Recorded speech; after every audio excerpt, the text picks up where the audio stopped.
Buenos dias, camaradas. Hoje, no nosso Conversa Viva, nós recebemos Eduardo Reina, que é jornalista e escritor, e que estará lançando amanhã em Belém o livro Depois da Rua Tutóia, que marca, no estado do Pará e na capital paraense, a memória do golpe militar de 1964, que este ano completa 53 anos.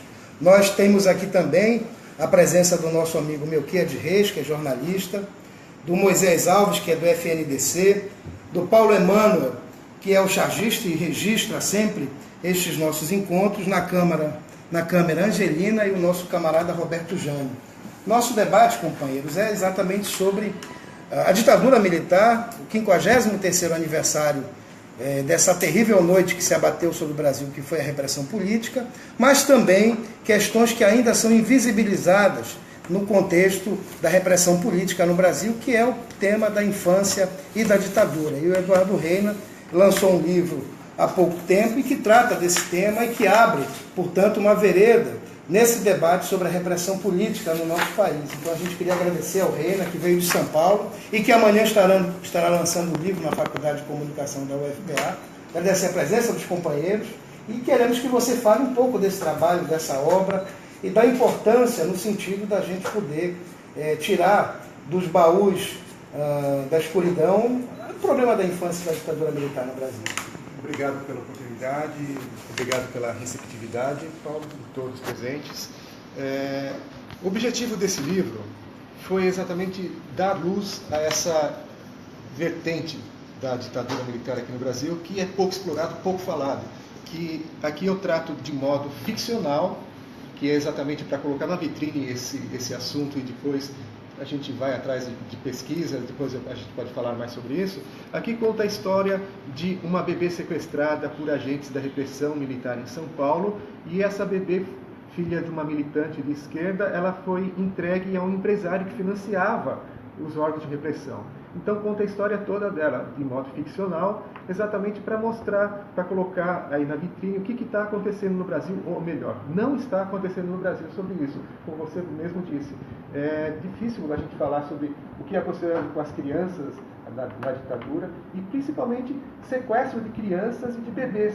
Na Argentina, por exemplo, foram 500 casos de bebês sequestrados. Se a gente for nos vizinhos aqui, Uruguai, Paraguai, Chile, tem mais cerca de 30 casos. E o Brasil, nesse tamanho todo, não teve nenhum caso? Claro que teve. E as pesquisas que estão se sucedendo, principalmente depois do lançamento desse livro, eu consigo levantar 5 casos existentes. Então, existem 5 casos, pelo menos. Acho que existe muito mais do que isso. Muito bem. Desses casos, especificamente, pelo que para quem já leu o livro, quem pode depois comprar o livro e ler, o que você pode regionalizar mais sobre a história aqui do estado do Pará? Desses 5 casos, eu posso falar que todos eles têm um pé aqui no Pará. 4 deles têm os 2 pés no Pará e um deles tem um pé só.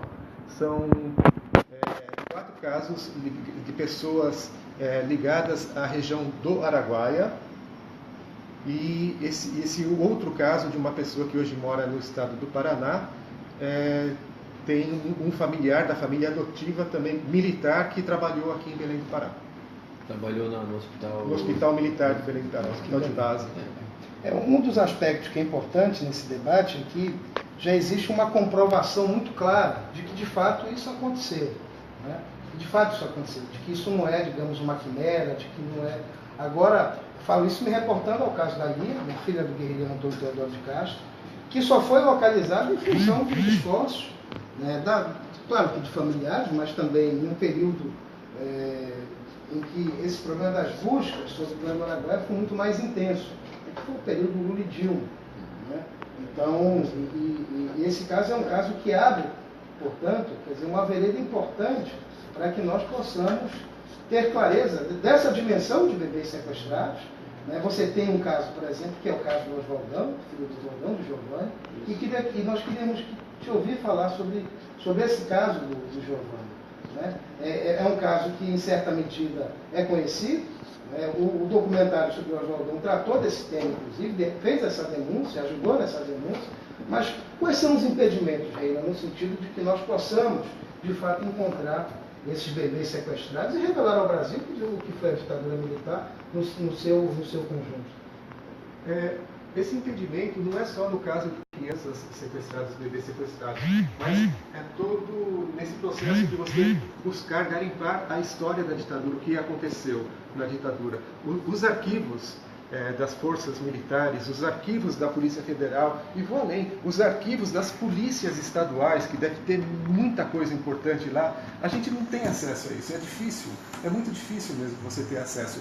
Por exemplo, quando os arquivos do SNI foram para a BIM, as caixas já foram todas reviradas, já foi faltando parte deles. Então, eu creio que hoje, o que não foi destruído, o que não está guardado de forma ultra secreta por alguém por aí, está de forma particular guardada por alguém mesmo, por pessoas ligadas, por militares da reserva, deve estar aí.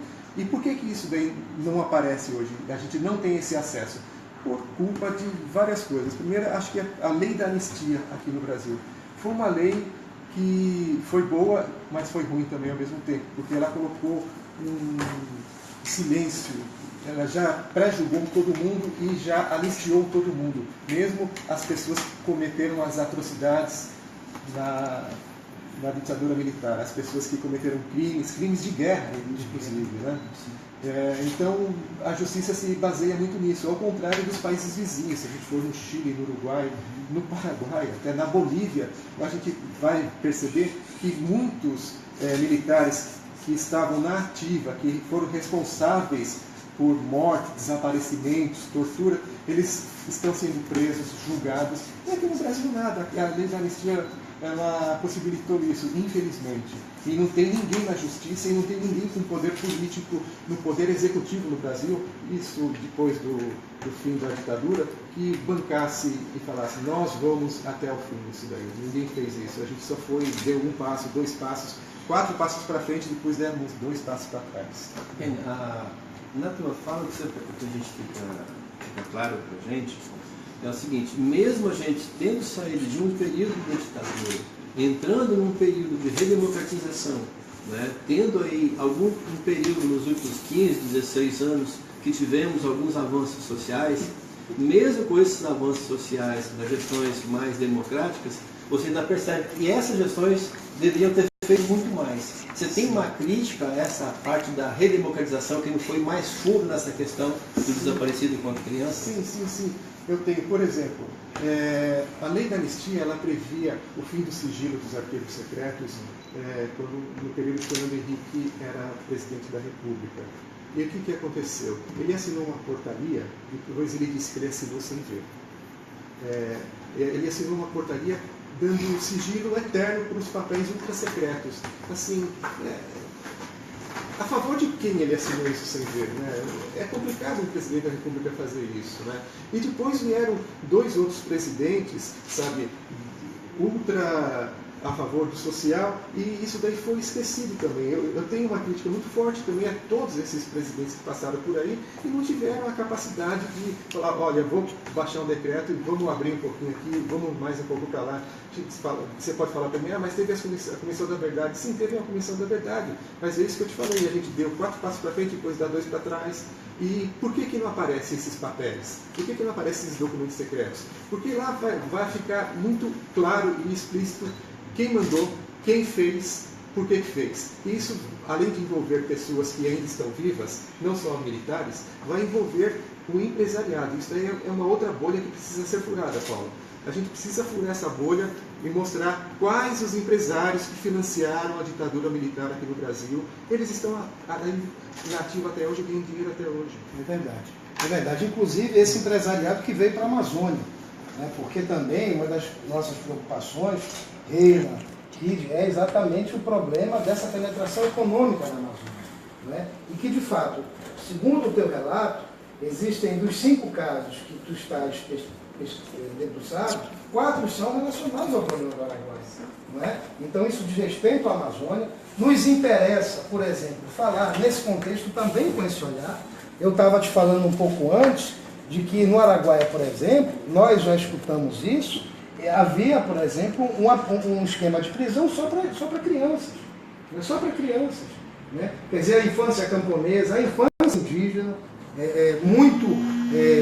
tendo seus direitos violados, meninas estupradas. Né? O caso, por exemplo, do Sabino, em São João do Araguaia. Sabino foi um menino que morreu ao encontrar uma granada no meio da mata, em São João, e desatou a granada, ela explodiu sobre ele, e a família até hoje não viu o corpo do menino, não enterrou o menino, e as Forças Armadas foram aquelas que o menino continua desaparecido. Né? Então é muito importante esse trabalho, né, no sentido de que nós possamos abrir esses véus, né, e também enfrentar o problema dos arquivos, né, que é uma questão central para nós. Né? Uma questão que nós sabemos que os militares, cartesianos que são, eles fizeram registro de tudo, de absolutamente tudo. Então é preciso fazer um esforço, e a gente faz um apelo aos que estão nos ouvindo, aos que estão participando, que ajudem nesse esforço de recuperar essa parte perdida da memória da ditadura militar. Isso, que reforço esse apelo. Quem não quiser se identificar, mas tiver material, pode passar, jornalisticamente a gente fala em off, envia para a gente sem se identificar, porque para nós que pesquisamos isso é muito importante ter acesso a documentos, porque é um enorme quebra-cabeça com vários buracos. Então a gente vai juntando um pedacinho aqui, um pedacinho ali. Quais buracos, Reina? Quais buracos? Para você chegar, quem mandou, por exemplo, sequestrar crianças? Por que sequestraram crianças, bebês? Na Argentina sabe-se por quê. Porque os militares achavam que quando você retirava o bebê, uma criança, de um pai de esquerda e tivesse para ser criado por uma outra família, com uma outra ideologia, essa criança cresceria com uma outra ideologia. E também servia como punição para os pais e servia como punição geral para o movimento de esquerda. Falar, olha, o que nós fizemos, vamos fazer com mais vocês também. Então isso pode ter acontecido aqui no Brasil também. A questão que eu queria colocar agora é que você tem na Argentina um referencial onde se tinha uma estrutura para trabalhar esses casos, no sentido de você ou fazer o parto, ou se fazer a violência, e aqui no Brasil você não consegue localizar, exceto esse que a gente conhece das violências da Rua do Toia em São Paulo, que leva o nome do livro. A gente não consegue localizar fisicamente, olha, foi aqui que aconteceu isso, foi aqui que aconteceu aquilo. Esse é um desafio que nós temos também. Na Argentina, por exemplo, em Buenos Aires existia um lugar chamado ESMA, Escola da Armada. E o que eles faziam lá? Era uma maternidade clandestina. Eles pegavam as militantes de esquerdas que estavam grávidas, levavam para lá, elas não eram torturadas, elas eram bem tratadas até, mas elas tinham um prazo de validade. Nascia a criança, o filho delas, elas eram desaparecidas e a criança era levada para outro lugar. E pior ainda, muita desse sequestro de bebês, dessa doação, entre aspas, para as famílias, era feita sob intermediação de membros da Igreja Católica. Será que aqui no Brasil houve integrantes da Igreja Católica que fizeram isso? Será que aqui no Brasil houve integrantes de outros ramos religiosos que fizeram isso? Boa pergunta. Eu mesmo queria fazer uma declaração. Por exemplo, eu nasci na prisão, né, e durante algumas horas, não se sabe quanto tempo, eu fiquei sequestrado por uma família de militar. Né, por uma família de militar. E quando, digamos, eu fui entregue à família em Brasília, no aeroporto de Brasília, e ao receber, digamos, a minha família receber, minha avó reclamou com uma das pessoas por que a demora. E esse militar disse para ela que a demora se devia ao fato de que não tinham encontrado algemas para os meus pulsos. Eu tinha apenas 20 dias de nascido. Isso é um fato, né, eu acho que se inclui, né, porque nós não sabemos o tempo de que eu fiquei de posse. Eu sei que eu fui bem tratado, porque, enfim, eu estou aqui, não é? Mas quantos não foram? Quantos não foram? Não, tem isso. Isso é que é da violência física. Da violência física. Vou dar uma pergunta para o Eduardo. Eduardo, satisfação, né? Bem-vindo. Tem estatística disso das crianças? Tem alguma estatística cobrindo qual a quantidade de crianças desaparecidas, sequestradas nesse período? Isso. Na América Latina, por exemplo, na Argentina, são 500 casos. Desses 500 casos, 149 já foram solucionados. Depois, se você pegar Chile, Uruguai e Paraguai, são cerca de 30 a mais. Se a gente contabilizar os casos que eu tenho na mão aqui no Brasil são 5, a gente já tem mais 30, já chega a mais 5 somando isso daí. E acho que no Brasil deve ter muito mais, porque é impossível. Só na região do Araguaia a gente tem 4 casos. Exatamente, o Paulinho comentou, né, em relação a não se saber onde colocar, enterrar a criança. Então não entra É o caso do Sabino. Né? É Tem que confirmar. É o caso do Sabino, que é uma criança que é um desaparecido político. É um desaparecido. É um desaparecido no período. Né? No caso de São Geraldo do Araguaia, por exemplo, tem 2 irmãos que foram levados. Um tinha 1 ano e pouco, mais ou menos, chamado Miraci, e o irmão dele com 8 anos, chamado Juraci. Miraci e Juraci. Eles foram levados por um militar para Fortaleza. O Miraci desapareceu, o Juraci voltou depois para a casa da mãe dele depois de muitos anos. E, se eu não me engano, ele mora lá ainda hoje. A mãe dele, a Dona Maria, ela morreu atropelada. Isso é fruto das suas pesquisas mais recentes. É fruto dessa minha pesquisa recente. Que deve virar um livro-reportagem no futuro. É o que eu pretendo, virar um livro-reportagem contando todas essas histórias. O caso que você citou da Lia Cecília, que foi trazida para um orfanato aqui na cidade de Belém. O pai dela era da região do Araguaia. Antônio Teodoro de Castro, né? Conhecido como Raul. Como Raul. O caso dela é o único caso, digamos assim, conhecido, e até o Kid falou para mim, esse caso é oficial. É oficial e não é oficial, porque ninguém reconhece isso daí. E esse achado foi um achado, assim, puramente sem querer, no meu entender, Paulo. Por quê? Porque, apesar da família, dos outros filhos do Raul, do Antônio Teodoro, estarem buscando isso daí, da Mercedes, por exemplo. Os irmãos, né? a Eliana. O mérito maior do encontro da família partiu da Lia, porque ela viu numa matéria de jornal entrevista da Mercedes e da outra irmã dele, e olhou a foto delas e falou: nossa, mas elas são muito parecidas comigo. Aí ela procurou o jornal, para o repórter dar o telefone de contato dessas fontes, dessas pessoas. Ela entrou em contato com eles, entrou em contato com a Mercedes, se encontraram, quando se encontraram, ela falou: nossa, nós somos muito iguais, né? Tanto que, se você pegar a foto do Antônio Teodoro e pegar a foto da Lia, a diferença é o bigode. Porque são muito iguais, é impressionante. É impressionante. Mas eu queria fazer levantar um outro aspecto, né? Claro que... Deixa eu só voltar. Conta mais o finalzinho, como é que foi para chegar o DNA, essa coisa toda, que acho que tem uma coisa da pesquisa, da reportagem, já que a gente está falando de jornalismo, né, e estimulando outras pessoas a fazer essa pesquisa, como é que você vai mais a fundo com tudo isso? Exatamente. Aí, ela fez o DNA, não deu nada, quer dizer, fez uma contraprova e deu a contraprova. E a Lia me contou várias partes dessa história dela. E eu fui atrás também, além do que ela me contou, fui atrás do orfanato aqui de Belém. E aí eu descobri que o dono do orfanato, né, nesse período de quando ela foi trazida para cá, ele era militar da aeronáutica, 3º sargento da aeronáutica. Assim, eu não posso acusar, mas se o pessoal do Araguaia, militares que atuavam lá, pegaram ela e trouxeram direto para cá, para esse orfanato... Para esse orfanato, né? Por quê? Será que trouxeram só ela? Qual o sentido? Será que veio mais gente? São Quantas, perguntas, né? São perguntas que precisam ser respondidas. E um outro aspecto da questão.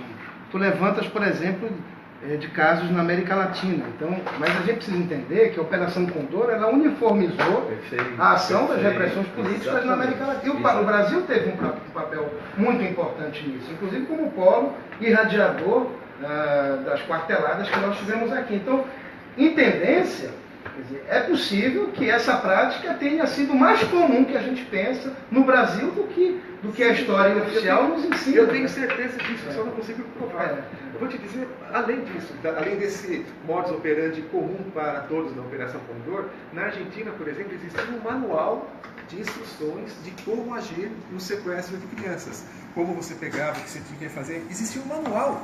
Se existisse esse manual na Argentina, quem garante que esse manual não foi utilizado aqui, no Chile, no Uruguai, na América Latina? O papel do Brasil no golpe na Argentina, o papel do Brasil no Chile, quer dizer, o papel da ditadura brasileira como elemento central desse polo irradiador para o continente, claro, que obedecendo e batendo continência para Washington, né, que foram os principais. Assim, nesse livro, por exemplo, a história da Verônica, que é a personagem principal que foi sequestrada, ela é dada para um empresário que financiava os órgãos de repressão.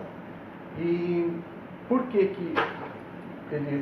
os militares deram para esse empresário? Porque era um cara muito influente, ele financiava, ele dava dinheiro para todo mundo.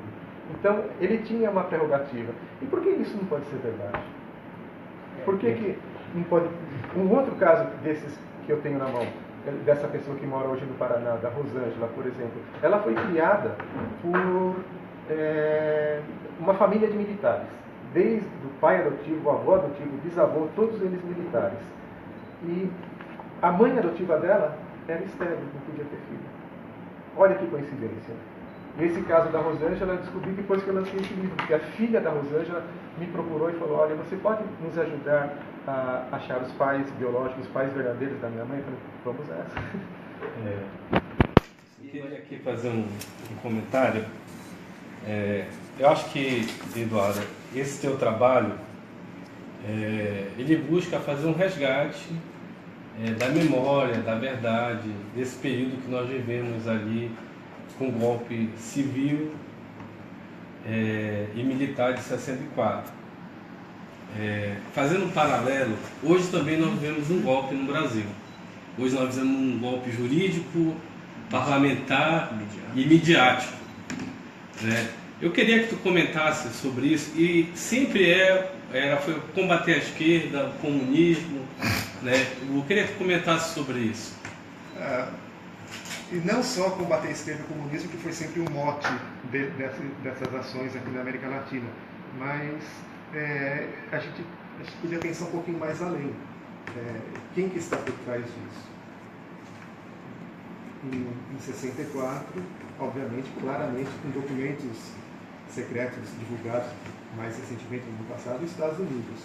E agora também, se a gente... Nos Estados Unidos novamente. Nos Estados Unidos novamente. Por exemplo, desde 2013 até agora, toda essa movimentação via internet, de mobilização da população, de pós-verdade, essas notícias pós-verdade, e essa difamação descarada acontecendo, é tudo feito por robôs na internet, robôs que são financiados por alguém que não estão no território da América do Sul, mas possivelmente no território da América do Norte.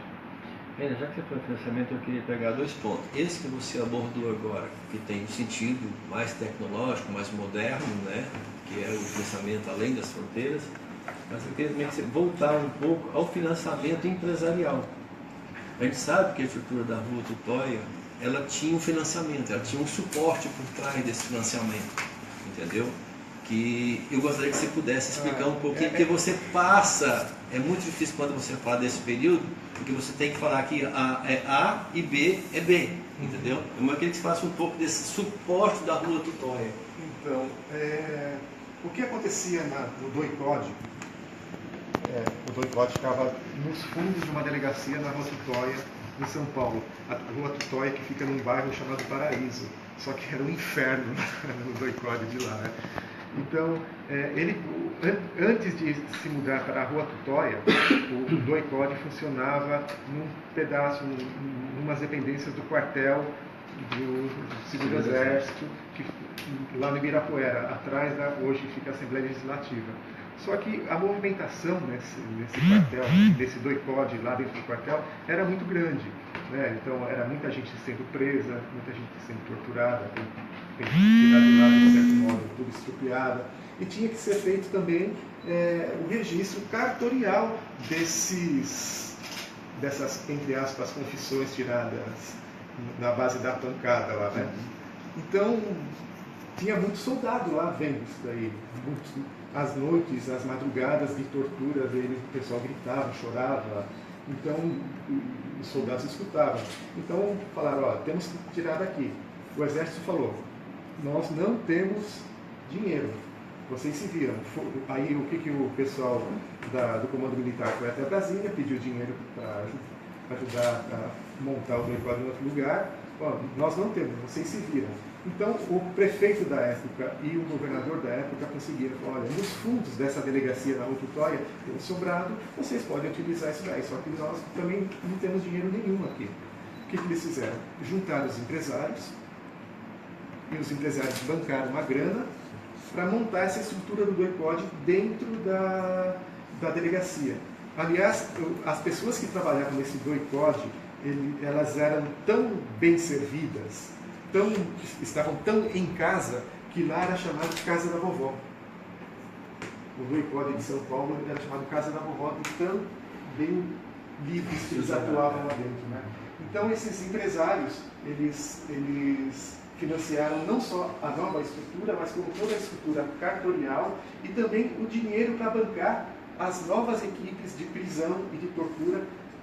Eu posso citar o pessoal do Fleury e toda aquela equipe barra pesada deles, e o pessoal tinha a meta a cumprir, eles ganhavam dinheiro se eles capturavam X pessoas a mais, arrancavam depoimentos de outras pessoas e possibilitavam a prisão de mais militantes, então eles tinham dinheiro. E o funcionamento também desse DOI-CODE era feito tudo por empresários. Assim, o Boynissen é um caso do Grupo Ultra. Um amigo do Boynissen, que é belga, ele fornecia a comida para os presos e para os agentes que lá trabalhavam.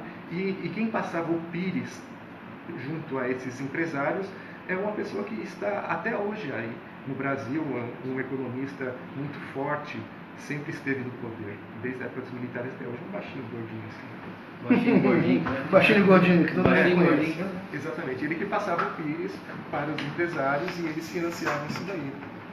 E não só esse DOI-CODE que era conhecido por todos, mas existia outros locais de tortura e de prisão, em Itapecerica da Serra, em outros lugares, e tudo isso tinha que ter dinheiro para você sustentar. Né? Agora eu queria fazer uma pergunta regionalizando, né, o trabalho. Trazer o lançamento do livro aqui para a região amazônica, eu acho que tem um significado importante. Mas, por outro lado, também tem um alerta, né, que outras pessoas precisam sair da zona de conforto e começar a fazer a pesquisa. Você saiu lá de São Paulo para vir fazer a apresentação aqui, já fez lá no interior do estado. O que isso serve de alerta para os nossos pesquisadores aqui na região? Ao mesmo tempo que as informações, os dados, os personagens são de difícil acesso, eles estão por aí. Então, quanto mais gente disposta a procurar, a pesquisar, a cooperar nessa empreitada, que é uma empreitada árdua, acho que a gente vai conseguir mais informação e a gente precisa recontar a história do Brasil sobre o nosso ângulo, sobre o nosso ponto de vista, não só sobre o ponto de vista que foi passado até hoje nas escolas para a gente. A gente precisa contar a história do Brasil do ponto de vista do povo sofrido, porque se você pegar os trabalhadores, se você pegar, por exemplo, a atuação das polícias militares em todos os estados do Brasil, não só no Pará, não só em São Paulo, em qualquer estado do Brasil, é o mesmo modus operandi da ditadura, sabe? Porque vira e mexe morre um cara lá, então, não, ele estava fugindo. Não, ele estava com arma, ele estava com droga. Os grupos de extermínio, que são as nossas milícias. Exatamente. Você sabe que Belém hoje vive uma epidemia de milícia, uma matança na periferia de jovens negros, de jovens que supostamente são marginais, mas que, no geral, são pessoas inocentes, seria uma passagem. Quer dizer, isso nos remete aos grupos de extermínio, à escuderia Leclerc do Rio de Janeiro. Do Fleury, os grupos de milicianos do latifúndio no Pará. Por exemplo, meu pai teve a sua morte encomendada e organizada por James Vital Lopes. Quem foi James Vital Lopes? Um sujeito da Operação Bandeirantes, um sujeito que foi funcionário do Maluf, quando o Maluf foi governador de São Paulo, na década de 70, e veio para a Amazônia para agenciar os grandes grupos econômicos e de latifúndio. E promoveu uma matança de camponeses, organizou o assassinato do Paulo, teve participação também no crime do deputado João Batista. Quer dizer, isso é muito comum, né? Mais do que isso, você está falando das pessoas sem farda. Sem farda. E tem uns com farda também. É só a gente lembrar um pouquinho da história, vamos para o Rio de Janeiro e ver o caso do Amarildo. Sim. Quantos Amarildos não existem no Brasil inteiro? Sim. Sim, mortos, assassinados, né? Exato. Mortos, São todos pretos, pobres. pobres, pessoas que não nasceram, digamos, nos centros de segurança, e inclusive do capital, né? Então, esse ponto que eu acho do lançamento do livro que me chama muita atenção. Você não está só fazendo o lançamento do livro que vai falar sobre um período de uma violência institucional contra a mulher, contra a criança, contra o jovem. Você vai estar discutindo toda uma história que tem na história do nosso país, que precisa ser revista, precisa ser reescrita a partir de uma nova visão. Então não se trata meramente do Reina vir aqui lançar o livro dele. Mais do que lançar o livro, é reconstituir, reescrever a história do nosso país. Entendeu? Claro. Acho que é isso que é o barato de você trazer o lançamento do livro para Belém. Entendeu? E uma coisa dentro de uma universidade pública, exatamente, né, que tem uma juventude enorme e que tem um papel fundamental do desenvolvimento aqui na Amazônia. Exatamente. E reforça, inclusive, nessa entrevista, no ambiente da tua pesquisa, quer dizer, e dos 5 casos, 4 são na Amazônia. Não é? Então, eu tenho a convicção de que nós pouco sabemos sobre a ditadura. E é preciso esforços como o teu, não é? No sentido que a gente possa abrir ao povo brasileiro e ter a compreensão da extensão da repressão política no Brasil, não é? Que é muito maior do que os 400 desaparecidos oficiais. Não é? A questão indígena é uma questão também que nos interessa muito. O problema da infância, não é? O problema da infância é sobre a repressão política, mas nós vamos concluindo, companheiros, o nosso programa.